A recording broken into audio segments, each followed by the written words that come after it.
do you have any opinion about the commercial real estate space? One of the interesting things is you're out in San Francisco, right? You're in the Yep. Bay Area, and that always seems to be the crux everyone's always talking about, right? Is Yep. the People office love to space, pick on the office space in the Bay Area. Yeah. And Yeah. Let's see what stores are closing and leaving. Like, yeah. What's your take on that, and the potential ripple effects that could have, coming back through the economy, and then, how would you sort of navigate the waters as somebody trying to manage risk? yeah, I think, we've been just, our active sector strategy picks sectors we like and stays out of the ones we don't. And we've been out of real estate for quite a while now. I think we don't see a big compelling reason to go back into it. Kind of from an anecdotal standpoint, funny enough, we're looking at moving offices here ourselves this year. So we're actively in the commercial real estate search space. And there's stuff out there, certainly. I think, here there's a lot of space on the market. But it's hard to say. I mean, frankly, I'm not super familiar with the space. I haven't studied it a whole lot. But you look at kind of the anecdotal stories and these tech companies that, when the shutdown occurred and everybody was allowed to work remotely, they said, go ahead. And everybody fled to, kind of other St. George, outdoorsy Utah cities. is where I think a lot of them Yeah, and ended the up. joke here was it was like the four Bs, which was like Bend, Boulder, Boise, and Bozeman, were the four Bs where everybody fled to out of the Bay That's Area. funny. And all the real estate, commercial real estate opened up, and now the companies were like, "Oh, just kidding! Like, we want you back in the office." And so I think that transition is playing out very, very Hmm. slowly. Hmm. I think it's now you're starting to hear stuff where now it's guys are saying now it's time to buy or now it's time to get in, and kind of the turning point. You look at, all right, well, it's not going to get more empty than it is now, and frankly, like we're right here in the financial district. And it's slower than it was, but you walk around, there's people out walking around for lunch. It's not a ghost town. We're a couple, half a mile away from the kind of Union Square shopping area. And Okay. that's been hit a little bit harder, but I feel like a lot of that is kind of the headlines that make things out a little bit worse than they are. And that tends to scare people away. So I think that tourism has been negatively affected. And that's why a lot of those stores are closing. But also, you look at we look at, what is it, retail sales, the e-commerce sales, those are just grinding higher as a percent of total retail sales. So that's kind of a secular trend that was in place to start with, Hmm. where people are buying online and less so in brick and mortar. And that's not something that's new. That's been around for 20, 30 years since the advent of the internet. So I think, there's certain secular things at play that kind of don't get discussed as much as the kind of cyclical things that are a little bit more relevant and topical and kind of make for splashier headlines. Yeah. Well, yeah. I mean, headlines are always about what sells, not about what's in the best interest of the reader, the consumer.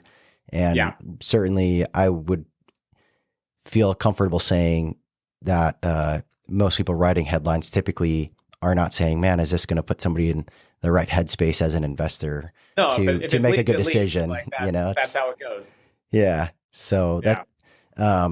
that's interesting. And, I think, I always think back to the idea that somebody as an investor, they have to, it's investing is so often a long-term game, right? You have to stay invested. You have to stay involved.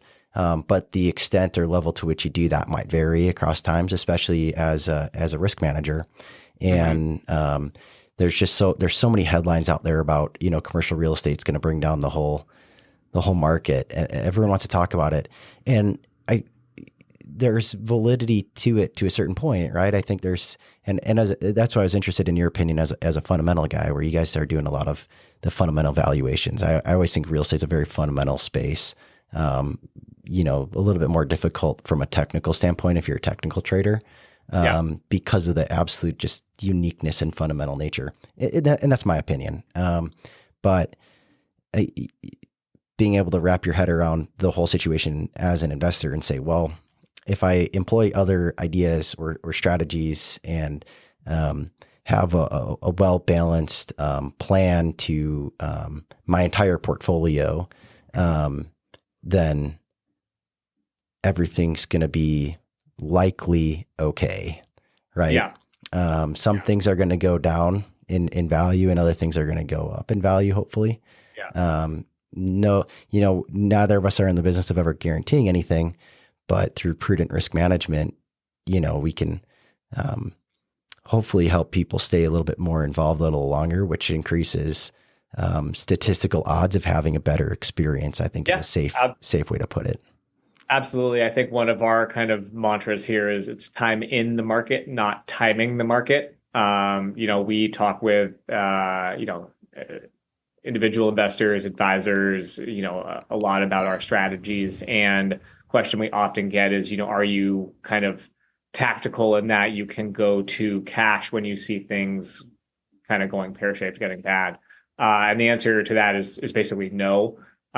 We think our investors, use us because they want to be invested in the market. And if we are expressing a more defensive view because we don't like the way things are going, we will do that through our investments and not just by going to cash. Cash is hard. You gotta get out, and then you gotta know when to get back in. And it's really, really easy to miss tops and bottoms. And I think, for us, it's not worth it.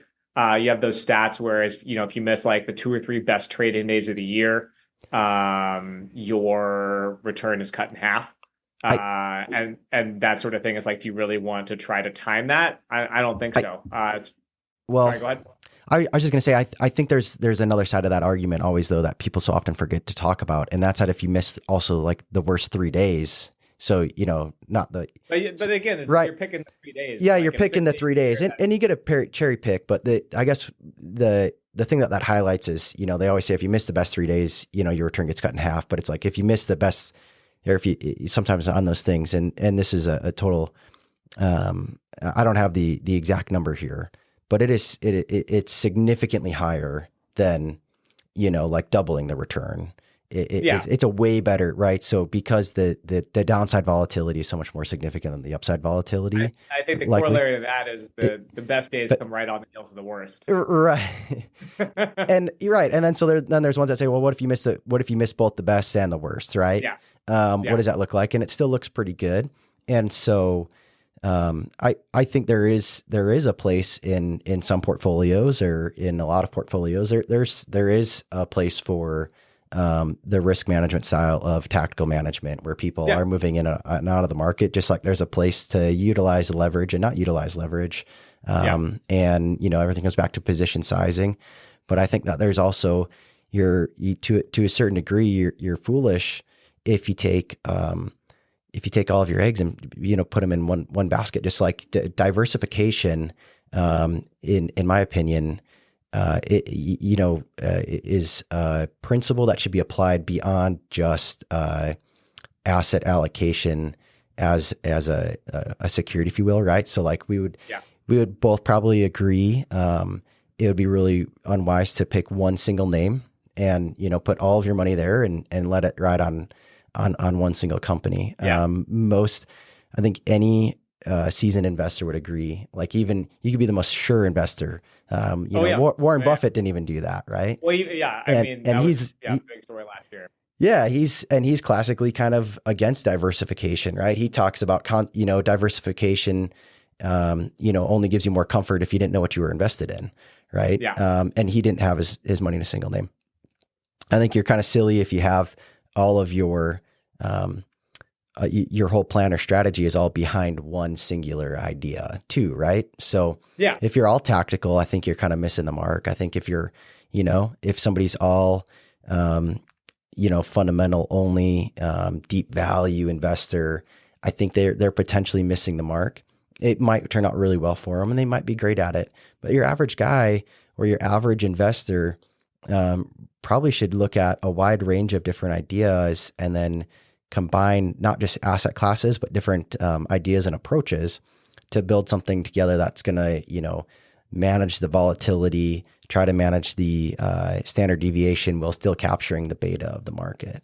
Yeah, I fully agree with that. I think, when we're building portfolios for advisors and for our investors, we're not, 100% of the portfolio, not even close. When we're working with advisors for their clients for a well-balanced, diversified portfolio, you're looking at some of our strategies, and there's a couple other strategies, or strategists that we pair well with. Yeah. And oftentimes, exactly to your point, they're very different from a style standpoint. So we're a strategic, you pair us with a tactical and then a fixed income, and you have a good diversified portfolio with names and styles and asset classes, and you kind of get all of it in there. So yeah, I think, no, I fully agree with you on that, kind of going all in on whether it be a style or an asset class or a name, over the long term, it is not the way to go. It's it kind of, you expose yourself to periods of time where the shortcomings of any given strategy will be very, will be laid bare. Yeah. And that's why you have other strategies in there, because ideally they work when, as you said earlier, others aren't.